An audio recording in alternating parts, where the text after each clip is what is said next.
जिसका माउस चल रहा है वहां से माउस ले लो।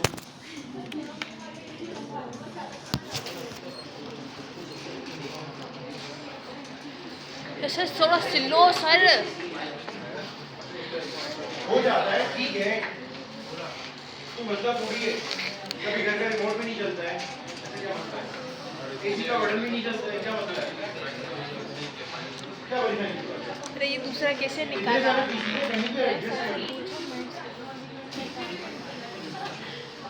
बहुत सारे पीसीज हैं। हाँ? कोई बात नहीं, कुछ नहीं होगा यार ये XP50 कैसे निकाला?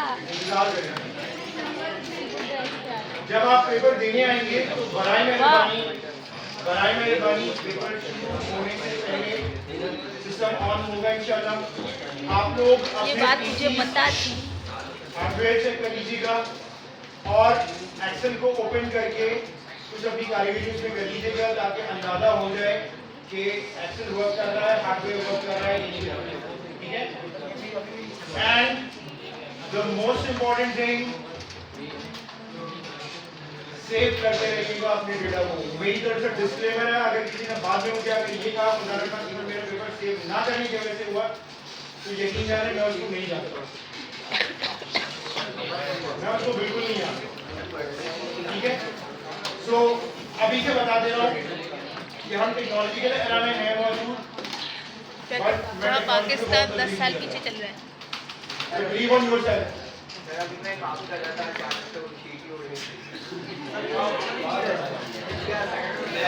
हाँ सर मेरे साथ भी हुआ था।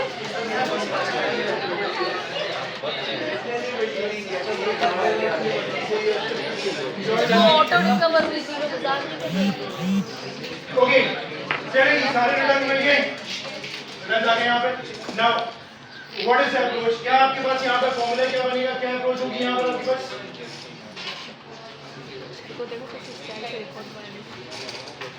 यानी अगर मैं इसका फॉर्मूला नहीं बनाऊं तो बेसिकली मैं बैक एंड पे क्या कर रहा हूं, मैं इंटेल का रिटर्न उसको रिग्रेस कर रहा हूं किसके साथ, S&P 500 के रिटर्न के साथ।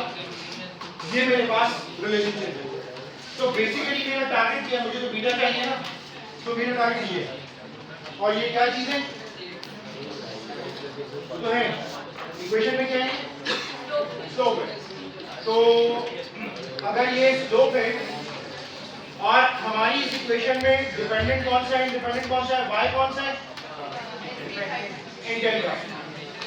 y यानी डिपेंडेंट आपका स्टॉक का रिटर्न होगा, ठीक है। और x हमेशा आपका क्या होगा, मार्केट का रिटर्न, ठीक है।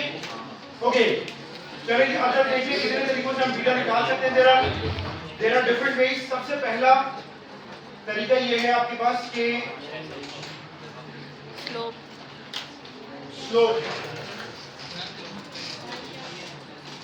का फंक्शन इस्तेमाल करें। स्लोप देखिए सबसे पहले वो कह रहे हैं नोन y की वैल्यू बताएं। तो y का मतलब है कि आप इंटेल का जो रिटर्न है ना उसकी पूरी रेंज सेलेक्ट कर लें। फिर उसके बाद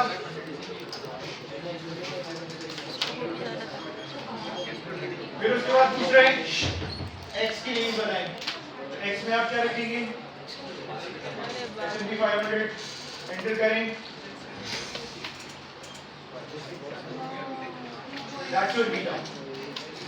इतना आसान, ये आपका बीटा। इसको उल्टा नीचे कर सकते हैं क्या? इससे डायरेक्ट और क्या मिलेगा? अभी आ रहा हूँ डायरेक्ट पे भी आ गया ना, बस पहले उसको देख लो, उसके बाद में बताना कि ये डायरेक्ट उसको कहते हैं वो डायरेक्ट, ठीक है। बीटा। अच्छा एक तो ये तरीका हो गया हमारे पास, ठीक है जी। दूसरा तरीका ये है कि हम फॉर्मूले के थ्रू हम इसको कैलकुलेट करें। That's a long story. आपको पहले फॉर्मूले के मुताबिक पहले कोवेरिएंस निकालना पड़ेगा, फिर मार्केट का आपको वेरिएंस निकालना पड़ेगा, ये दोनों चीजें आपको कैलकुलेट करनी पड़ेंगी। फिर उसके बाद आप तीसरा स्टेप करोगे डिवीजन करके आप, तब जाके आपके पास ये 2.25 आपके पास आएगा। तो वो काम जो 3 स्टेप पे कर रहे हो, यहाँ वाले स्टेप आपने कोई कंप्लीट कर दिया। ठीक है। अच्छा, ये रहा। ओ भाई तो दूसरी अप्रोच हो गई फॉर्मूले के थ्रू, राइट। तीसरी अप्रोच है ग्राफ के थ्रू। आप क्या करते हैं कि ये जो डेटा आपके पास मौजूद है, इस डेटा को सिलेक्ट करें पूरा।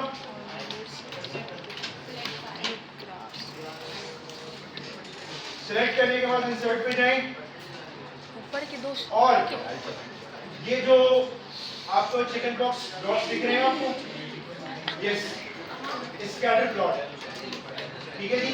ये वाला जो स्कैटर प्लॉट है ना, इसको आप यूज करें, दिस वन, इसको ऊपर ठीक है जी। जाऊंगा। स्कैटर प्लॉट आपने यूज किया, आपका scatter plot, concept of regression, ठीक है जी, कॉन्सेप्ट ऑफ रिग्रेशन। हम रिग्रेशन की इक्वेशन निकाल नहीं रहे खुद से, एक्सेल हमें खुद निकाल के देगा, ठीक है। अच्छा, अब उसके बाद जब मैंने रिग्रेशन प्लॉट, स्कैटर प्लॉट बना लिया, तो मुझे ये दिख रहा है कि जो रिलेशनशिप है ना, यानी डॉट्स हैं, वो बहुत स्कैटर्ड है बिटवीन मार्की एंड स्टॉक। तो मैं बेसिकली क्या करूंगा, इसके ऊपर एक ट्रेंड लाइन लगा दूंगा। ट्रेंड लाइन कैसे लगाया जाएगा, आपने जब स्कैटर प्लॉट बना लिया, इसमें शायद एडिट से आप लगेगा। इस पर किसी भी डॉट पे जाएं और राइट क्लिक करें, किसी भी डॉट पे जाकर राइट क्लिक करें। जब राइट क्लिक करेंगे तो आपको लिस्ट डाउन हो जाएगा, उसमें देखो लिखा हुआ है add trend line. Trend line पे जाइए, यहाँ पर एक साइड में आपके पास ऑप्शन आ जाएगा। अच्छा, बाय डिफॉल्ट जब आप ट्रेंड लाइन अप्लाई करते हैं, बाय डिफॉल्ट वो लीनियर ट्रेंड लाइन अप्लाई करेगा। तो you can see that straight line बन गई, ठीक है, ये बाय डिफॉल्ट बनेगा। अच्छा, इन केस अगर आप इस ट्रेंड लाइन को चेंज करना चाहें, आप उसको लीनियर के बजाय कोई और पैटर्न पे लाना चाहें, या फिर list, for example logarithmic trend line अगर आप अप्लाई करना चाह रहे हैं, आप पॉलिनोमियल यानी क्वाड्रेटिक पावर 2 की ट्रेंड लाइन लगाना चाह रहे हैं, आप एक्सपोनेंशियल, मूविंग एवरेज, कोई भी ट्रेंड लाइन लगाना चाह रहे हैं, आप अप्लाई कर सकते हैं। बट बाय डिफॉल्ट वो लीनियर ट्रेंड लाइन अप्लाई करता है। यहां तक पहुंच गए हम, ठीक है। मुझे चाहिए इस ट्रेंड लाइन की इक्वेशन, मेरा कैलकुलेशन करने का कोई मोड नहीं है, तो मैं नीचे आता हूं इधर, आशम ये भी पेपर में बोले थे। और यहाँ पर कुछ ऑप्शन उसने दिए, उसने मुझे कहा है डिस्प्ले इक्वेशन ऑन चार्ट। मैं जैसे इस पे चेक लगाऊंगा, मेरे चार्ट पर इक्वेशन डिस्प्ले हो जाएगी, ठीक है। ये गलत आ रही है उसकी वजह से मैंने डेटा गलत सेलेक्ट किया है, बट मेथड यही है, ठीक है। मैं भी इसको करेक्ट कर दूंगा, ये सही हो जाएगा, ठीक है। दूसरी चीज, एक और चीज होती है रिग्रेशन के अंदर, जिसको हम कहते हैं आर स्क्वायर। आ गई R square, coefficient of determination R square, goodness of fit, यानी ये ट्रेंड लाइन आपके डेटा पर कितने परसेंट फिट हुई है वो बताता है, फिटनेस का लेवल आपके डेटा पर, एक्चुअल डेटा पर। तो वो मुझे अगर देखना है कि कितने परसेंट फिट हुआ है, तो मैं इस पे चेक लगाऊंगा, तो उसने मुझे बताया 53%, यानी ये लाइन मेरे डेटा को 53% रिप्रेजेंट कर रही है। तो बाकी कितना बच गया 47%, इसका मतलब 47% रिप्रेजेंट नहीं कर रही है। आर स्क्वायर जितना अच्छा होगा, 100% होती है, 1 के जितना करीब होगा उतना ही अच्छा कंसीडर किया जाता है। इसका मतलब एरर कम से कम है आपके डेटा, आपकी लाइन, आपके मॉडल में, ठीक है। मेथड समझ में आ गया। अब इसमें जो आपका जो बीटा होगा ना, बीटा बेसिकली ये वाला part,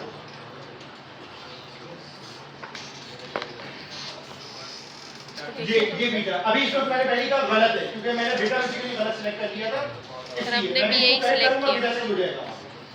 beta is this one, x का multiplier, this is your beta, ये आपका बीटा, ठीक है। राइट, आप जो पहले मेरे को भी डिस्टर्ब करके आगे वाला भी समझ में आया। अब ये देखें कि डेटा को करेक्ट कैसे करना है। चार्ट पे जाकर के मैंने देखा, तेरी वजह से हट गया। डेटा को करेक्ट कैसे करना है, ठीक है। ये मैंने क्लोज कर दिया, ले खोल दिया ना, मैं क्लोज कर दिया। ये रहा चार्ट, इसको हमने इस तरफ किया ताकि हमें सिलेक्शन में कोई प्रॉब्लम ना हो। सिंपल सा चार्ट पे जाकर राइट क्लिक करें, राइट क्लिक करेंगे तो नीचे आ रहा होगा select data, alright, select data पे क्लिक करें। अब यहाँ से आप अपने डेटा को करेक्ट कर लें, यहाँ पर से एडिट पे चले जाएं, एडिट पे जाएंगे तो अब यहाँ से आप अपने डेटा करेक्ट, एक्स एक्सिस पर आपने क्या रखना है उसको आप करेक्टली स्पेसिफाई करें। क्या लिख रहे हैं एक्स एक्सिस पे? एक्स एक्सिस पे मार्केट मार्केट ये रख दिया। और वाई एक्सिस पे क्या रख रहे हो? मार्केट इंटेल का रख रहे हो। ठीक है। और यहाँ पर आप नाम रखना चाहो जो भी, तो बीटा मैंने नाम रख दिया इसको, वो भी कर दो। किसका नाम यहाँ रखना से भी करो।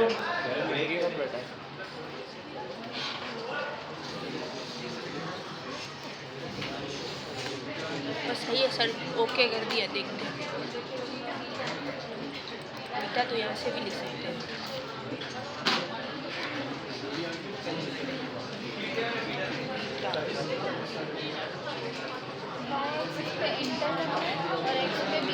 रिजल्ट क्या है आप लोगों को चाहिए है?